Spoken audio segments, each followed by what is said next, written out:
السلام علیکم ورحمۃ اللہ وبرکاتہ. کیسے ہیں آپ سب؟ It's our second lecture of اسمال حسنہ سیریز.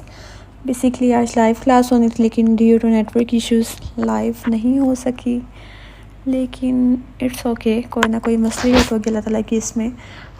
اب ہم لیکچر سنیں گے آپ سب، اور میں آپ کے لیے ریکارڈ کر رہی ہوں. اور ٹائم ہو رہا ہے رات کی 11:07. آنکھیں نیند سے بھری ہوئی ہیں. آئی ڈونٹ نو کہ کس طرح سے یہ پورا ریکارڈ ہوگا، لیکن جیسے کہ میں نے کہا تھا کہ 12 بجے تک پوسٹ کر دوں گی، تو انشاءاللہ 12 بجے تک پوسٹ ہو جائے گا انشاءاللہ. کبھی کبھی اپس اینڈ ڈاؤنز آ جاتے ہیں، کبھی لائیو ہو جائے گی نہ ہوئی. ویسے میں نے کوشش پوری کی تھی کہ لائیو ہو. میں نے نیٹ کا پیکج بھی لگایا لیکن وہ بھی نہیں چلا، وائی فائی بھی نہیں چل رہی تھی لیکن سپیڈ بہت سلو تھی. رات کو ویسے ہی نیٹ ورک سلو ہوتا ہے. چلیں اٹس اوکے، کبھی کبھی اس طرح کے ایڈونچرز بھی سہ لینے چاہیے. اوکے، ہم لوگ دیکھ رہے تھے اسماء الحسنہ سیریز کو، جس میں ہم اللہ تعالیٰ کے صفاتی ناموں پہ تدبر کریں گے. اور اللہ تعالیٰ نے ہمیں آج پھر سے موقع دیا کہ ہم اللہ تعالیٰ کے ایک اور نام کو جان سکیں، اللہ تعالیٰ کی صفات کو سمجھ سکیں. تو آج ہم اللہ تعالیٰ کے ایک اور نام کو دیکھیں گے، لیکن اس سے پہلے آپ نے کوشش کرنی ہے کہ آپ اس لیکچر کو پورا سنیں. لائیو نہیں ہے تو اس کا مطلب یہ نہیں ہے کہ آپ نے آدھا سن کے چلے جانا ہے. یقین کریں یہ جو سیریز ہے نا، یہ میرے دل کے بہت زیادہ قریب ہے، اور اس سے آپ کو بہت کچھ سیکھنے کے لیے ملے گا. اور جب آپ اس لیکچر کو سن کے باہر جائیں گے نا، تو آپ کے اندر کچھ نہ کچھ چینجنگز لازمی آئی ہوں گی. اور آپ نے یہ خود بھی فیل کیا ہوگا کہ جب آپ کوئی لیکچر سنتے ہیں تو آپ کا دل کرتا ہے کہ آپ یہ کام کریں. اور اس لیکچر میں خاص بات یہ ہے کہ جب آپ اس کو سنیں گے نا، تو آپ کا بھی دل کرے گا کہ آپ بھی اس چیز کو پک کریں اور اس چیز کو چھوڑ دیں. کیونکہ جب میں لیکچرز لینے ہوتے ہیں نا، یعنی کہ جس دن لائیو ہوتا ہے اس دن تیاری کر رہی ہوتی ہوں، تو ایک ٹائم پہ میں وہ لیکچر دیکھتی ہوں کہ آج ہم نے اس چیز کو ڈسکس کرنا ہے. پھر اس کے بعد جب لیکچر ہوتا ہے، پھر اس کے بعد ہر کسی کا می ٹائم ہوتا ہے نا، کہ وہ فری ٹائم میں کچھ کرتا ہے، وہ کبھی کچھ کرتا ہے.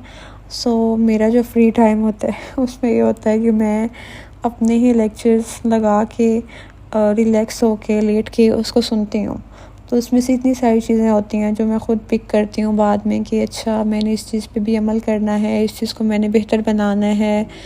تو یعنی کہ میں اس چیز کو پہلے لیکچر دینے سے پہلے اس کو ڈیپلی اسٹڈی کرتی ہوں، پھر میں لیکچر دیتی ہوں لائیو، پھر اس کے بعد میں سنتی ہوں. یعنی کہ 3 ٹائمز میں ریوائز کرتی ہوں. اور ہم لوگ ایسے سمجھ لیتے ہیں کہ ہم لوگ ایک ہی دفعہ اس کو سنیں گے بے دہانی میں، اور ہم پھر کہتے ہیں کہ اللہ تعالیٰ ہمیں ہدایت نہیں دیتے. ہدایت کے لیے ہمیں تڑپ دکھانی پڑتی ہے، ہمیں کوششیں کرنی پڑتی ہیں، ہمیں اپنا وقت لگانا پڑتا ہے. ٹھیک ہے، آج ہم اپنے رب کا بہت خوبصورت اور بہت اہم نام پڑھیں گے. آپ نے اپنے دل کو کھول کے، اپنے نوٹ بکس کو کھول کے ساتھ میں نوٹس بنانے ہیں، تاکہ آپ کے دل میں باتیں بیٹھ جائیں، اور اس لیکچر کو پورا سننا ہے. اور اگر اس سے آپ کو ذرا سا بھی فائدہ ہوتا ہے نا، تو آپ نے اس کو آگے لازمی پہنچانا ہے. ٹھیک ہے، ابھی تو ہمارا یہ سیکنڈ لیکچر ہے اسماء الحسنہ سیریز کا. اگر آپ نے فرسٹ ابھی تک نہیں سنا تو آپ لائیو والے سیشن میں جائیں گے نا، لائیو کا آپشن ہوگا میری آئی ڈی میں، ماہین شکیل 31 کو اوپن کریں گے نا، تو وہاں پہ ایک آپشن ہوتا ہے ویڈیوز کا، شارٹس کا، لائیو کا. لائیو میں جائیں گے تو پہلی پوسٹ ہم لوگوں نے لیکچر پہلا پوسٹ کیا ہوا ہے، جو ہمارا پہلے لائیو سیشن ہوا تھا. اس میں ہم لوگوں نے اللہ تعالیٰ کے ذاتی نام کو اسٹڈی کیا تھا. اور آج سے ہم اللہ تعالیٰ کی صفاتی نام کو اسٹڈی کریں گے، جو کہ 99 نیمز ہیں اللہ تعالیٰ کی صفاتی. اور آج ہم ایک نام کو پڑھیں گے، اس کو ڈیپلی اسٹڈی کریں گے. تو ہمارا جو آج کا سبق ہے وہ بہت اہم ہے، اور ہم نے اس کو بہت غور کے ساتھ پڑھنا ہے. اللہ تعالیٰ کے تمام اسم مبارک اور تمام صفات کا معاملہ بہت حساس ہوتا ہے، اور اللہ تعالیٰ کا جو اسم آج ہم پڑھنے چاہ رہے ہیں اس کا معاملہ تو سب سے بڑھ کر حساس ہے. اس لیے ہم نے کوشش کرنی ہے کہ ہم اللہ تعالیٰ کے اس نام کو بہت احتیاط کے ساتھ پڑھیں اور سمجھیں. اور سب سے بڑھ کر یہ کہ ہم آپ سب اپنے دلوں کو کھول کر اللہ تعالیٰ کے نام پڑھیں، تاکہ ہماری دنیا اور آخرت دونوں اس سے سنور سکیں. ٹھیک ہے، بیسکلی میری کوشش یہی ہے کہ ہم اس کورس کے ساتھ انصاف کر سکیں. آج بھی میری یہی کوشش ہے کہ میں اللہ تعالیٰ کی اس نام کو ویسے ہی آپ تک پہنچاؤں جیسا اس کا حق ہے. اللہ تعالیٰ نے مجھے اس سبق کو آپ کو سمجھانے کی ہمت دی ہے، اور آپ سب کو یہ سبق سننے کی، سمجھنے کی توفیق دی ہے، تو اللہ تعالیٰ سے دعا ہے کہ اللہ تعالیٰ ہم سب کو اس پہ عمل کرنے کی بھی توفیق دیں، آمین۔ تو لیٹس سٹارٹ، ہم اپنے لیکچر کو سٹارٹ کرتے ہیں۔ آج کا جو ہمارا نام ہے وہ ہے الاحد۔ میرا اور آپ کا جو رب ہے نا وہ الاحد ہے اور الواحد بھی ہے۔ وہ اپنی ذات اور صفات میں تنہا ہے، یکتا ہے، بے مثال ہے۔ اللہ تعالیٰ کو الاحد ماننے کا مطلب یہ ہے کہ آپ اسے اس کی تمام خصوصیات، توحید و ربوبیت، الوہیت اور اسماء و صفات میں ایک مانیں۔ اب آپ نے ان مشکل الفاظ کو دیکھ کر گھبرانا نہیں ہے، کیونکہ آگے ہم ان کا مطلب بھی پڑھیں گے۔ اور آخر مطلب توحید ربوبیت اور الوہیت کہتے کسے ہیں؟ توحید ربوبیت کا مطلب یہ ہے کہ اللہ تعالیٰ کو اس کے افعال میں اکیلا ماننا، یعنی یہ ماننا کہ وہی ہمیں پیدا کرنے والا ہے، وہی ہمیں رزق دینے والا ہے، وہی اس کائنات کا نظام چلانے والا ہے، اسی کو زندگی دینے والا رب ماننا اور اسی کو موت دینے والا رب ماننا، نفع اور نقصان کا مالک اسی کو ماننا ہے، دعائیں قبول کرنے والا رب اسی کو ماننا ہے، یعنی کہ دل سے یہ تسلیم کرنا ہے اور اس بات کا اقرار کرنا کہ اس کائنات کا، ہماری زندگیوں کا، ہر چیز کا، ہر نظام کا کنٹرول صرف اور صرف اللہ تعالیٰ کے ہاتھ میں ہے اور وہ یہ سب کچھ اکیلے کر رہا ہے۔ اسے ان تمام کاموں کو سر انجام دینے کے لیے کسی کی بھی مدد کی ضرورت نہیں ہے۔ اسے اپنے فیصلے میں عاجز کرنے والا کوئی بھی نہیں ہے۔ وہ ہر طرح کی شراکت سے پاک ہے، لیکن کیا صرف یہ مان لینا کافی ہے؟ توحید ربوبیت سے تو ان مشرکین نے بھی اختلاف نہیں کیا تھا جن میں اللہ تعالیٰ نے اپنے نبی کو بھیجا تھا۔ وہ مشرکین بھی سرسری طور پر توحید ربوبیت کو ماننے والے تھے، جیسے اللہ تعالیٰ قرآن مجید میں اللہ تعالیٰ نے فرمایا ہے کہ اور اگر آپ ان سے پوچھیں کہ کس نے آسمانوں اور زمین کو پیدا کیا تو وہ ضرور کہیں گے کہ انہیں غالب اور جاننے والی ذات اللہ تعالیٰ نے پیدا کیا۔ اب آپ دیکھیں کہ قریش کے مشرکین تک اس بات کو ماننے والے تھے کہ اللہ تعالیٰ ہی زمین اور آسمان کو بنانے والے ہیں، وہی اس کائنات کا نظام چلا رہا ہے، اسی نے ہماری تقدیریں مقرر کی ہیں۔ تو پھر وہ مشرکین کیوں کہلائے گئے؟ کیونکہ وہ بھلے ہی توحید ربوبیت کے قائل تھے، مگر وہ توحید الوہیت کے ماننے والوں میں سے نہیں تھے۔ ایک مسلمان ہونے کے لیے توحید ربوبیت کا ہونا کافی نہیں ہے، بلکہ توحید الوہیت پہ بھی مان لینا ضروری ہے۔ اب توحید الوہیت کیا ہے؟ کیوں اس پہ اتنا زور دیا گیا ہے؟ اب آپ کہیں گے کہ توحید الوہیت دراصل عبودیت کو کہتے ہیں۔ اب آپ کہیں گے کہ لو بھائی ایک اور مشکل لفظ آ گیا ہے۔ یہ مشکل نہیں ہے، دراصل توحید عبودیت کہتے ہیں اطاعت کو، بندگی کو، غلامی کو، عبادت کو کہتے ہیں۔ توحید الوہیت کا آسان اور سیدھے الفاظ میں مطلب یہ ہے کہ اللہ تعالیٰ کو اس کی عبادت میں اکیلا ماننا، یعنی صرف اسی کی عبادت کرنا، اسی سے دعائیں مانگنا، اسی سے مدد مانگنا۔ ظاہر ہے جسے آپ خالق مانتے ہیں، جسے آپ رازق مانتے ہیں، جسے آپ مالک مانتے ہیں، آپ عبادت بھی تو اسی کی کریں گے نا، اور یہ حق بھی اسی کا ہے کہ آپ اس کے سامنے سجدہ ریز ہوں۔ آپ جو بھی عمل کریں اس رب کی رضا پانے کے لیے کریں۔ آپ سب سے بڑھ کر اپنے رب کو رکھیں، ساری مخلوقات سے بڑھ کر اپنے رب سے محبت کریں۔ امید ہے کہ یہاں تک آپ کو سمجھ آ گئی ہوگی۔ تیسری چیز جو توحید کے لیے بہت ضروری ہے وہ ہے توحید اسماء و صفات۔ اللہ تعالیٰ نے اپنی کتاب یعنی قرآن پاک میں اور اپنے رسول کی زبانی آپ کو اپنا جو اسم مبارک اور جو صفات بتائی ہیں، ان تمام صفات میں اللہ تعالیٰ کو اکیلا اور تنہا ماننا، جو اللہ تعالیٰ نے اپنے لیے ثابت کیا اسے تسلیم کر لینا، جس کی نفی اس نے کر دی ہے اس سے انکار کرنا، وہ بھی بغیر کسی شک کے، بغیر کسی تحریف کے۔ تحریف کہتے ہیں کسی کے بتائے ہوئے حرف کو بیان کر دینا نا، حرف کو بدلنا، حرف اور بیان کو بدلنا کہتے ہیں۔ اللہ تعالیٰ نے ہم سب کو توحید کے لیے پیدا کیا ہے۔ قرآن میں اللہ تعالیٰ نے ہمیں یہی تو بتایا ہے، اس نے ہمیں اپنی عبادت کے لیے پیدا کیا۔ عبادت صرف نماز، زکوٰۃ، روزہ اور حج تک محدود نہیں ہے۔ ہر وہ چیز جو آپ اس دنیا میں اپنے رب کے لیے کرتے ہیں وہ عبادت ہے۔ عبادت میں جب تک توحید نہ ہو تب تک وہ ضیاع ہے، یعنی کہ وہ ضائع ہے۔ اس لیے کوئی بھی کام کرنے سے پہلے اپنی نیتوں کی اصلاح کرنا بہت ضروری ہے۔ جب ہم کوئی کام شروع کریں گے تو اس کام کو کرنے سے پہلے ہمیں خود سے یہ سوال پوچھنا ہے کہ میں یہ کام کس لیے کر رہی ہوں، اور صرف نمازوں یا قرآن یا روزہ یا حج کے معاملے میں ہی نہیں، بلکہ دنیا کے ہر معاملے میں، دنیا کے ہر کام کرنے سے پہلے یہ سوچنا ہے کہ میں جو کام کرنے جا رہی ہوں کیا اس کام سے میرا رب راضی ہوگا؟ کیا میں یہ کام اپنی اللہ کے لیے کر رہی ہوں؟ اور اگر میں یہ کام اللہ تعالیٰ کے لیے نہیں کر رہی تو پھر میں کس کے لیے کر رہی ہوں؟ اپنے نفس کے لیے یا اپنے ارد گرد رہنے والے انسانوں کے لیے، اور اگر ہم وہ کام اپنے لیے کر رہے ہیں یا پھر دوسرے انسانوں کے لیے کر رہے ہیں تو ہم کیوں کر رہے ہیں، اور کیا وہ کام ہم اپنے رب کے حکم کے خلاف جا کر کر رہے ہیں؟ اس کام کا آخر میں نتیجہ کیا نکلے گا؟ اس کام کا ہمیں دنیا اور آخرت میں کیا فائدہ ہوگا؟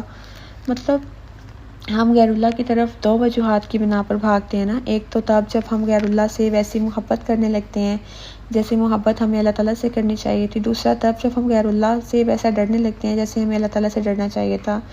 ان دونوں چیزوں سے نکلنے کے لیے ہمارے پاس مضبوط ایمان اور اللہ تعالیٰ کا تقویٰ ہونا بہت ضروری ہے، اور ایسے مضبوط ایمان اور تقویٰ کے لیے آپ کو اللہ تعالیٰ کی صفات کو سمجھنے کی ضرورت ہے، جو کہ الحمدللہ آپ سمجھ رہے ہیں۔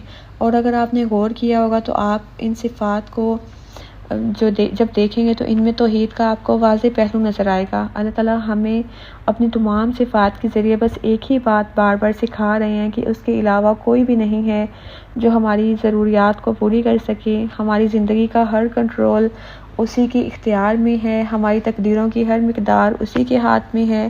وہی ہے جو ہمارے لیے فیصلے فرماتا ہے، اور وہی ہے جس کے حکم سے وہ فیصلے ہماری زندگیوں میں نافذ ہوتے ہیں۔ تو پھر کس بات کا خوف ہمیں ہر بار غیر اللہ کی طرف کھینچ لاتا ہے؟ کون سا ایسا لالچ ہے؟ اس کا سادہ سا فارمولہ یہ ہے کہ ظاہری اسباب جن کا غیب سے کوئی تعلق نہ ہو، آپ ان کے معاملات میں انسان سے مدد لے سکتے ہیں، لیکن ان معاملات میں بھی آپ کے دل میں یہ خیال نہیں آنا چاہیے کہ جو انسان آپ کی مدد کر رہا ہے وہ اپنی ذات میں کوئی خاصیت یا کوئی کمال رکھتا ہے۔ سب وسیلے ہوتے ہیں، مدد صرف اللہ تعالیٰ ہی کرتا ہے۔ یہاں تک کہ جو ظاہری اختیارات اللہ تعالیٰ نے انسان کو دیے ہیں نا، ان اختیارات کا مالک بھی اللہ تعالیٰ ہی ہے۔ وہ جب چاہے گا، جیسے چاہے گا، وہ اختیارات واپس لے سکتا ہے۔ اس لیے انسانوں پہ ڈیپینڈ ہونا چھوڑ دیں، نہ وہ آپ کو کوئی فائدہ دے سکتے ہیں اور نہ ہی آپ کو وہ کوئی نقصان پہنچا سکتے ہیں۔ وہ اپنی زبان سے جسٹ آپ کو ڈرا سکتے ہیں، مگر آخر میں ہوتا وہی ہے جو اللہ تعالیٰ چاہتے ہیں۔ کوئی بھی اللہ تعالیٰ کے فیصلوں کو ٹال نہیں سکتا۔ اگر اللہ تعالیٰ نے آپ پر کوئی خیر کا دروازہ کھولنے کا ارادہ کر لیا ہے تو وہ خیر کا دروازہ آپ پر کھل کر ہی رہنا ہے، اور اگر اللہ تعالیٰ نے وہ دروازہ بند کرنے کا ارادہ کر لیا تو وہ دروازہ بند ہو کے ہی رہے گا۔ ایسے ہی بالکل اللہ تعالیٰ نے جو چیز آپ کے نصیب میں لکھی ہے وہ آپ کو مل کر ہی رہنی ہے، اسے آپ تک پہنچنے سے کوئی بھی روک نہیں سکتا۔ تو پھر کس بات کی پریشانی ہے؟ کس چیز کے لالچ میں آ کر یا پھر کس چیز کے خوف میں آ کر آپ اپنے رب کو بھول جاتے ہیں؟ کیا ہے ایسا جو آپ کے رب کے پاس موجود نہیں ہے؟ آپ کا رب اس دنیا کے خزانوں میں کئی گنا بڑے خزانوں کا مالک ہے۔ اس کے پاس ہر وہ چیز ہے جو آپ کو چاہیے، جو آپ کا دل مانگتا ہے، جس کے لیے آپ کی روح تڑپتی ہے، اور اگر آپ چاہتے ہیں کہ آپ کو وہ اپنے بے بہا خزانوں میں سے عطا کرے تو آپ کو اس سے خلوص نیت کے ساتھ مانگنا سیکھنا ہوگا، اور خلوص نیت کے ساتھ اس کی بندگی کرنی ہوگی۔ آپ کو شرک سے بچنا ہوگا۔ شرک ہمارے رب کو سخت ناپسند ہے، اتنا ناپسند کہ ہمارے رب نے ہم سے فرمایا کہ وہ ہمارا ہر گناہ معاف کر دے گا مگر سوائے شرک کے، اس صورت میں کہ اگر شرک سے توبہ کیے بغیر ہی ہمیں موت آ پکڑے۔ اس لیے ہمیں اپنے دلوں کو ہر طرح کے غیر اللہ سے پاک کرنا ہے۔ زندگی میں کئی طرح کی آزمائشیں آئیں گی، کبھی تنگی ہوگی، کبھی خوشحالی ہوگی، کبھی نفع ملے گا، کبھی نقصان ملے گا، کبھی قبولیت کی گھڑی جلد آ جائے گی اور کبھی تاخیر ہو جائے گی۔ ایسے میں کئی سارے معاملات میں ہمارا دل گھبرائے گا کہ ہمیں طرح طرح کی وسوسے ہمارے دماغ کو آ گھیریں گے، اور اندر سے ایک آواز آئے گی کہ چلو غیر اللہ سے مدد مانگ کر دیکھتے ہیں، چلو اگر حلال راستوں سے بات نہیں بن رہی تو حرام راستوں پر چل کر دیکھتے ہیں، چلو تعویذ دھاگے پہن کر دیکھتے ہیں، یا چلو کسی نیک بزرگ کی قبر پر ماتھا ٹیک کر دیکھتے ہیں، یا کسی نبی کو مدد کے لیے پکار کر دیکھتے ہیں۔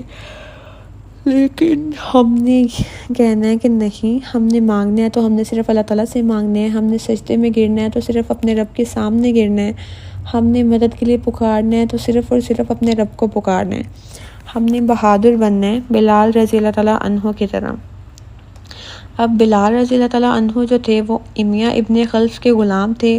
جب انہیں پتہ چلا کہ حضرت بلال نے اسلام قبول کر لیا تو انہیں بہت غصہ آیا، اور غصے کی حالت میں وہ بلال رضی اللہ تعالیٰ عنہ کو دھوپ کی تپش میں تپتی ہوئی زمین پر لٹا دیا نا، اور کئی دنوں تک انہیں کھانے پینے کو کچھ نہیں دیتے تھے، اور اپنے ساتھیوں سے بھی کہتے ہیں کہ وہ بلال رضی اللہ تعالیٰ عنہ کے سینے پہ بھاری پتھر رکھتے ہیں تاکہ وہ سانس نہ لے سکیں، اور پھر حضرت بلال کے سینے پہ انہوں نے بھاری پتھر رکھتے ہوئے انہیں کچلتے تھے، اور پھر کہتے تھے کہ میں تمہیں اذیت دینا نہیں چھوڑوں گا یہاں تک کہ تم مر جاؤ، یا پھر محمد صلی اللہ علیہ وسلم پر کفر کا اعلان کر دو، یا ان کا کوئی بت تھا اس کی عبادت کی طرف واپس لوٹ آؤ۔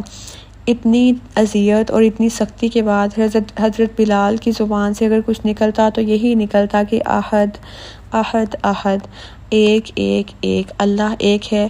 پھر اس 11 دن کی اذیت کے بعد حضرت ابوبکر صدیق نے حضرت بلال کو خرید کر آزاد کر دیا، اور نبی کریم صلی اللہ علیہ وسلم نے حضرت بلال کو سب سے معزز کاموں میں سے ایک کام کے لیے منتخب کر لیا، اور وہ کام اذان دینا تھا۔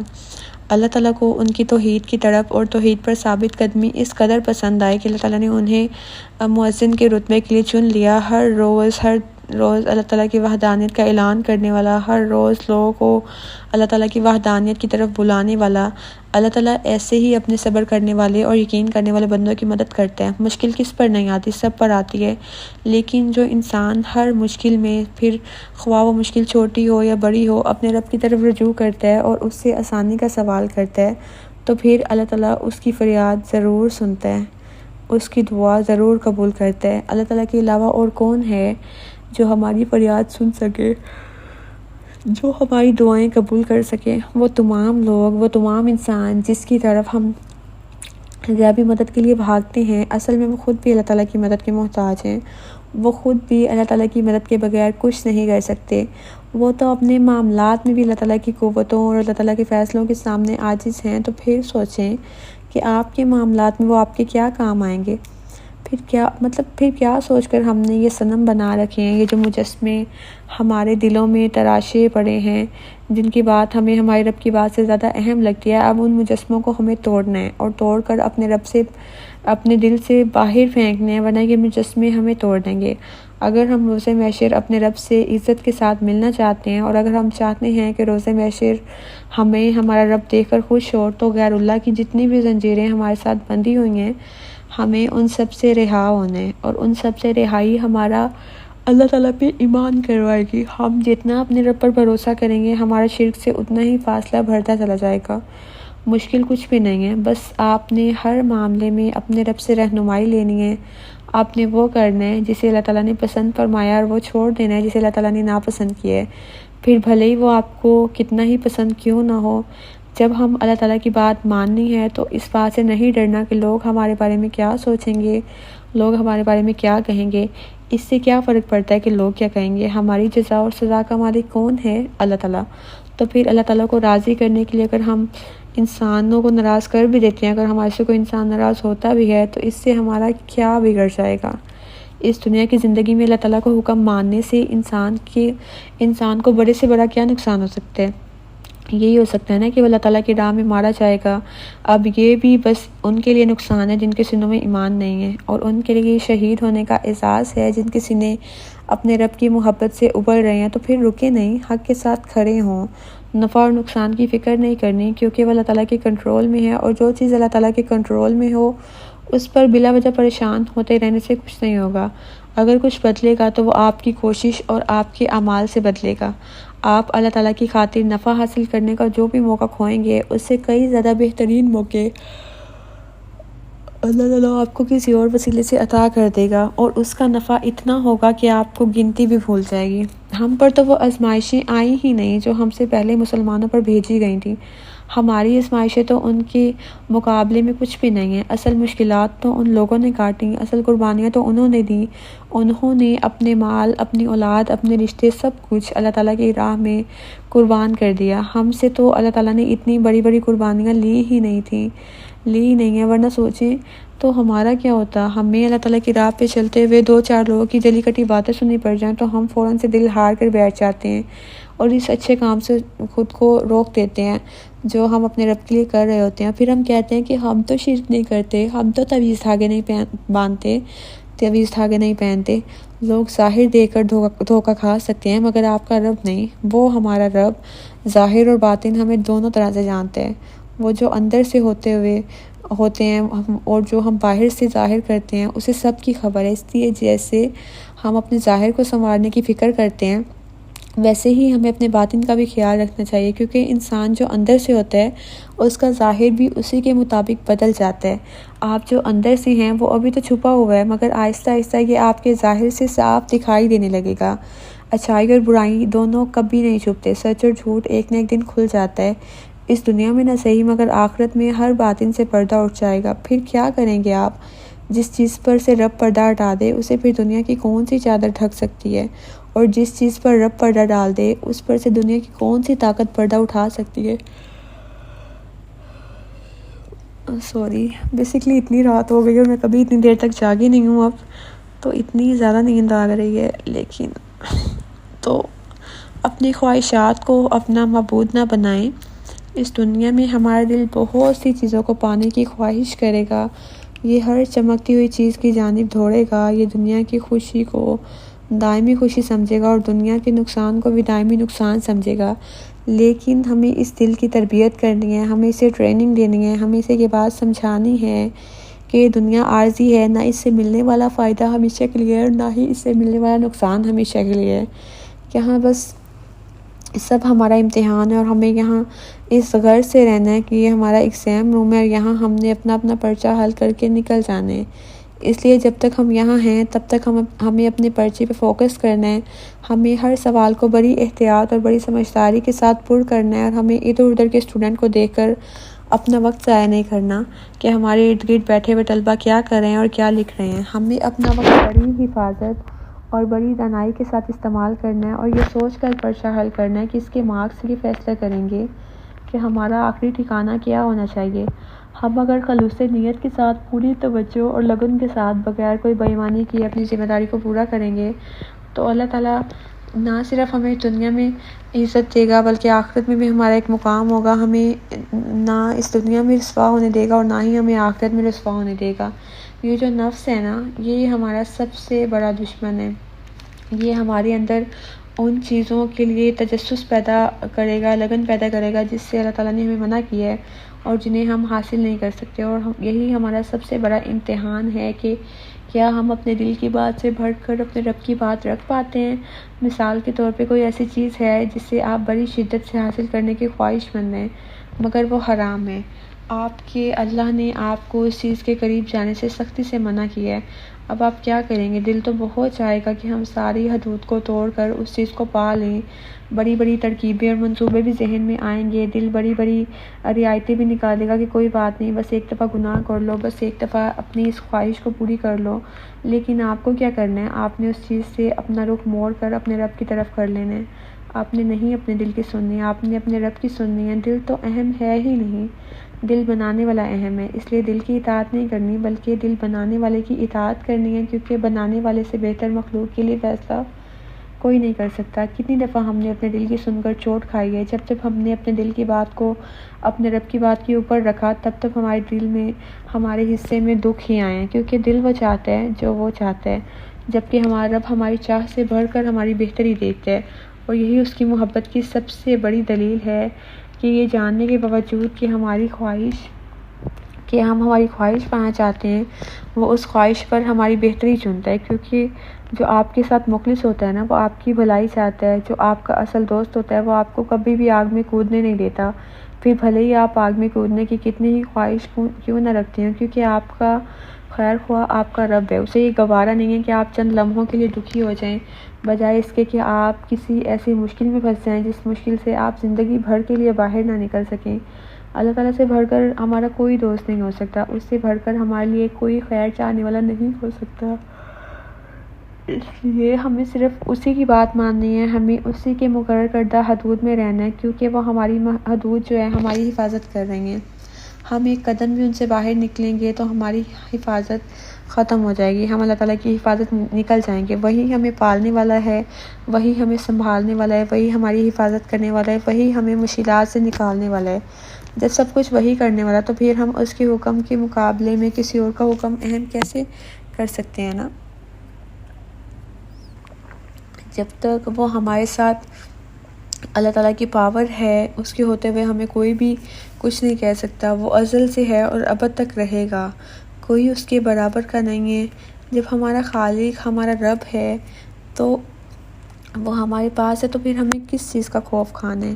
وہ ہے نا، وہ سب دیکھ لے گا، وہ سب کا بندوبست کر لے گا، وہ اکیلا ہی ہمارے لیے کافی ہے۔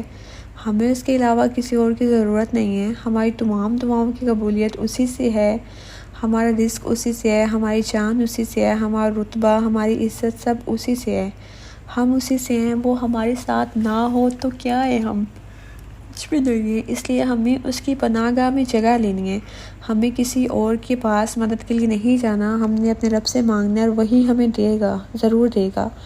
شرک کے سارے ذریعوں کو چھوڑ کر جب ہم توحید ربوبیت اور توحید الوہیت کے ساتھ اپنے رب سے مانگیں گے تو وہ ضرور اپنے خزانوں میں سے ہمیں عطا کرے گا۔ غیر اللہ کے ہر ڈر سے منہ موڑ کر جب ہم اللہ تعالیٰ سے مانگیں گے تو وہ ضرور ہمارے مانگنے کی لاج رکھے گا۔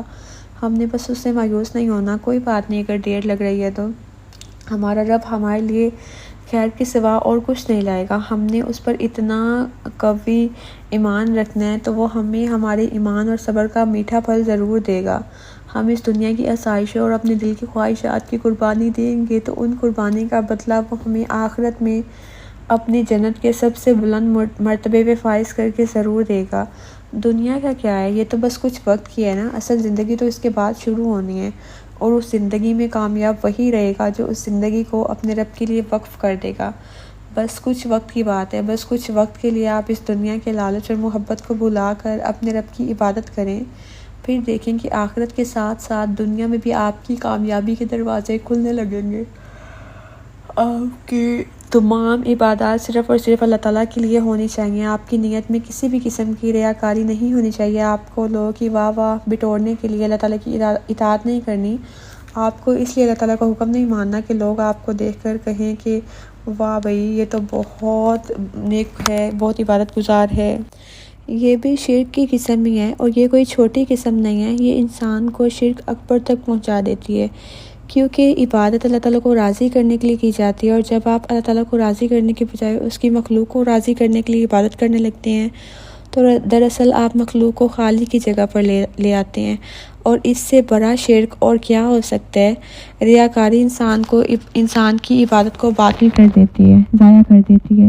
اس لیے ہمیں اپنی نیتیں صحیح کرنی ہیں، ہمیں اپنی نیتوں کی مرمت کرنی ہے۔ لوگوں کے سامنے بھلا نیک نظر آنے سے کیا ہوگا؟ اگر آپ اللہ تعالیٰ کی نظر میں مجرم بن جائیں گے تو لوگوں کے سامنے اچھا بننے سے آپ کو کیا حاصل ہو جائے گا؟ ریاکاری کبھی نہیں چھپتی، دکھاوا ایک نہ ایک دن سامنے آ ہی جاتا ہے۔ اس لیے جو بھی کریں اللہ تعالیٰ کو راضی کرنے کے لیے کریں، اور پھر یہ پرواہ نہ کریں کہ کون آپ کو دیکھ رہا ہے اور کون نہیں، کس نے ہمیں نیک کام کرتے ہوئے دیکھا اور کس نے نہیں دیکھا، کیونکہ اللہ تعالیٰ نے تو آپ کو دیکھا ہے نا۔ آپ اس کی البصیر ہونے پر یقین رکھتے ہیں نا، تو بس یہی کافی ہے۔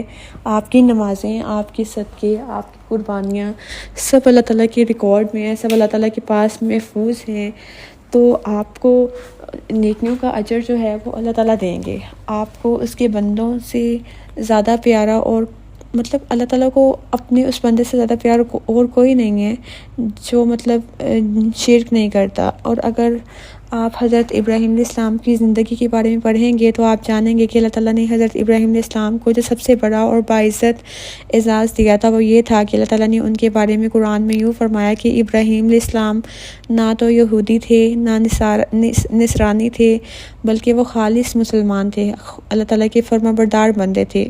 اور پھر اللہ تعالیٰ نے فرمایا کہ وہ مشرکین میں سے نہیں تھے۔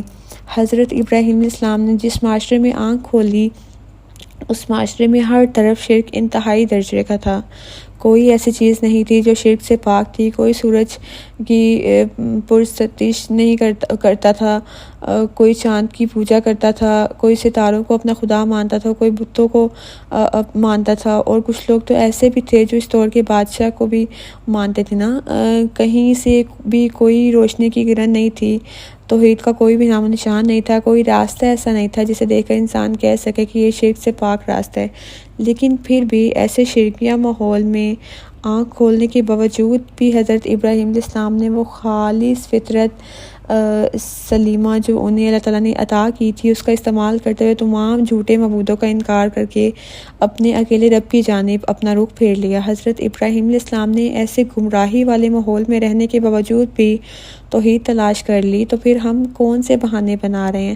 آج تو شرک سے بچنے کی کتنے وسائل ہیں، پورا کا پورا قرآن آپ کے پاس ہے، آپ کے گھروں میں موجود ہے، جو آپ کو توحید کی دعوت دیتا ہے اور شرک سے آپ کو محتاط رکھتا ہے، اور پھر بھی آپ یہ جاننے کی کوشش نہیں کرتے کہ توحید کیا ہے، ایک اللہ کو ماننا کیا ہے، ایک اللہ کا ہو کر جینا کیا ہے۔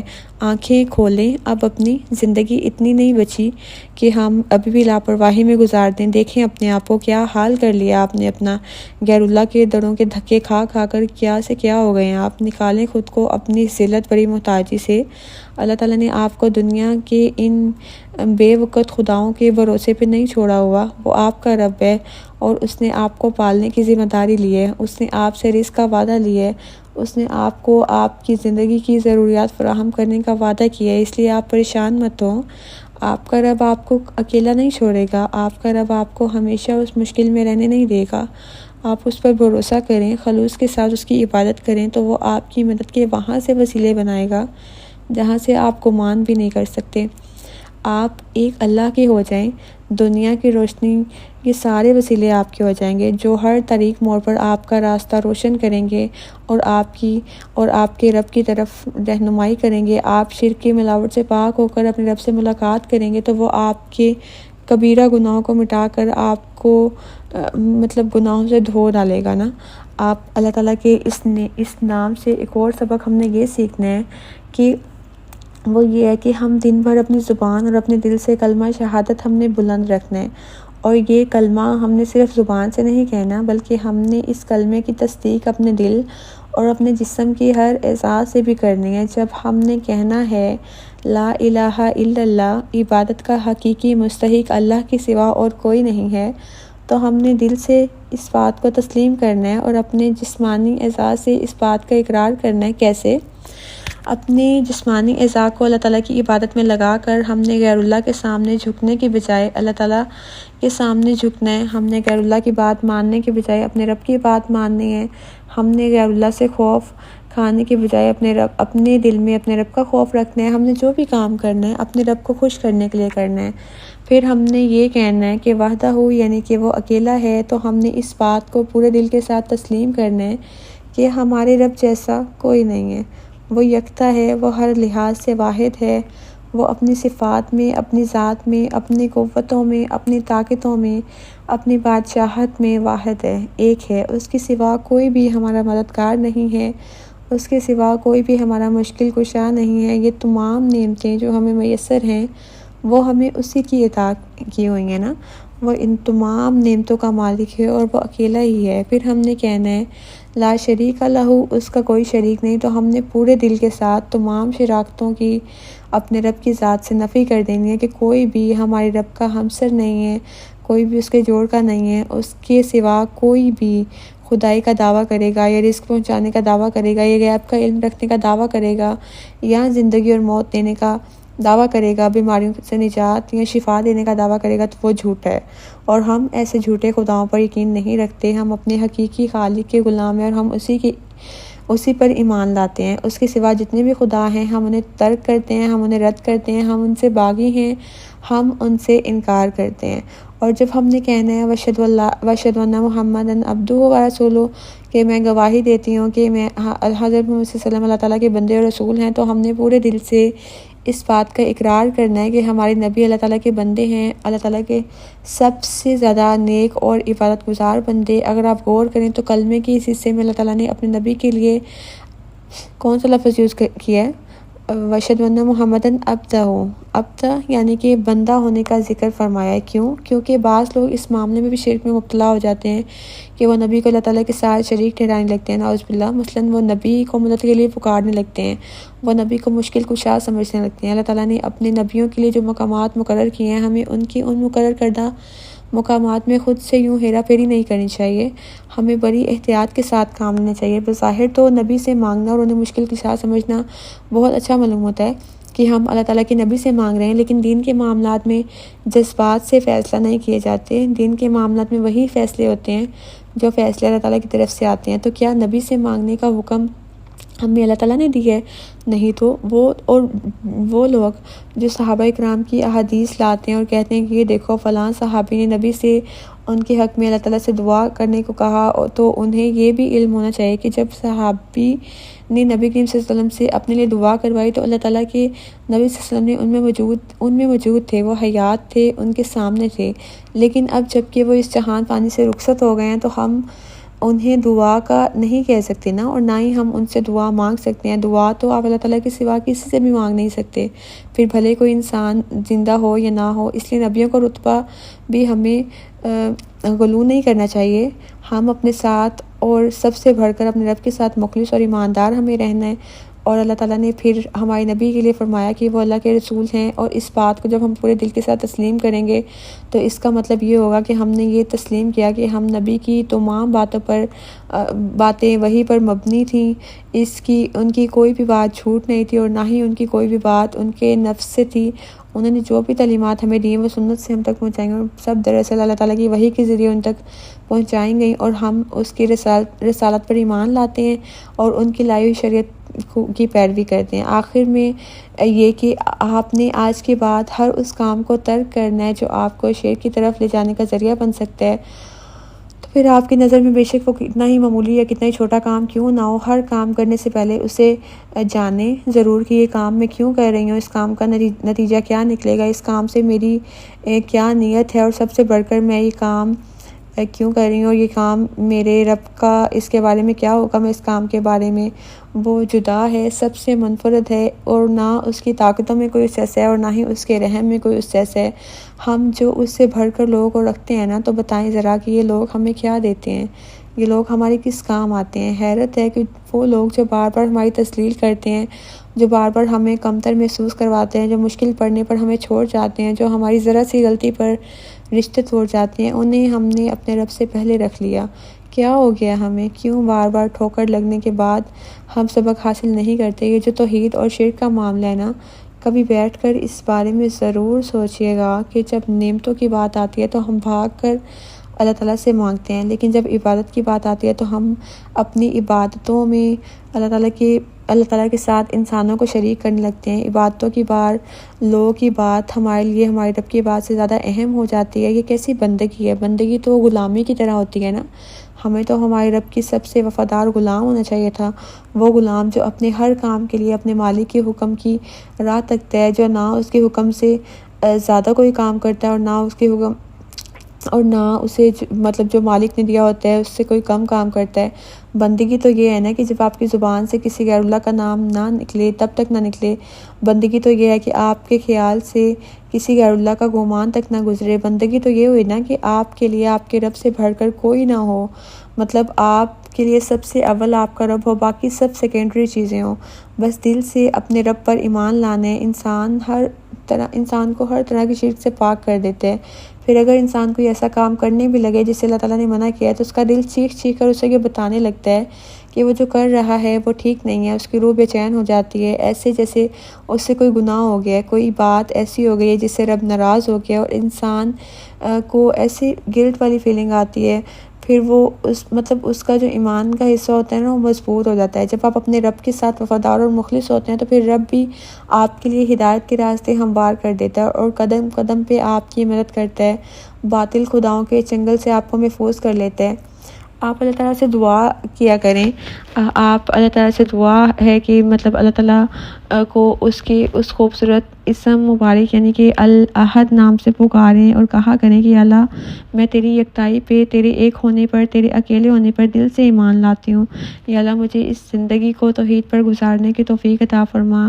یا اللہ مجھے توحید پہ قائم رہنے والا بنا دے، میرے علم کو، میرے اعمال کو، میری نیتوں کو، توحید کو ہر طرح کے شرک سے، بدعت سے، گناہوں سے پاک کر دیں۔ میرا ایمان اتنا مضبوط کر دیں کہ میرا ہر عمل تیرے لیے، صرف تیرے لیے مخصوص اور خالص ہو جائے۔ یا اللہ ہم سب کو معاف کر دیں، ہماری خطاؤں کو معاف کر دیں، ہمیں سیدھے راستے کا مسافر بنا دیں، آمین۔ اللہ تعالیٰ سے دعا ہے کہ ہم نے جو بھی سیکھے ہیں ہم اس پہ عمل کرنے کی توفیق عطا فرمائیں۔ اگر آپ کو اس سے ذرا سا بھی فائدہ ہوتا ہے تو آپ اس کو لازمی دوسروں کے ساتھ شیئر کریں تاکہ وہ بھی اس سیریز سے کوئی فائدہ اٹھا سکیں اور وہ اپنی زندگی سے شرک جیسے بت کو نکال سکیں۔ انشاءاللہ ملتے ہیں ہم اپنے نیکسٹ لیکچر میں، تب تک کے لیے خدا حافظ۔ السلام علیکم ورحمۃ اللہ وبرکاتہ۔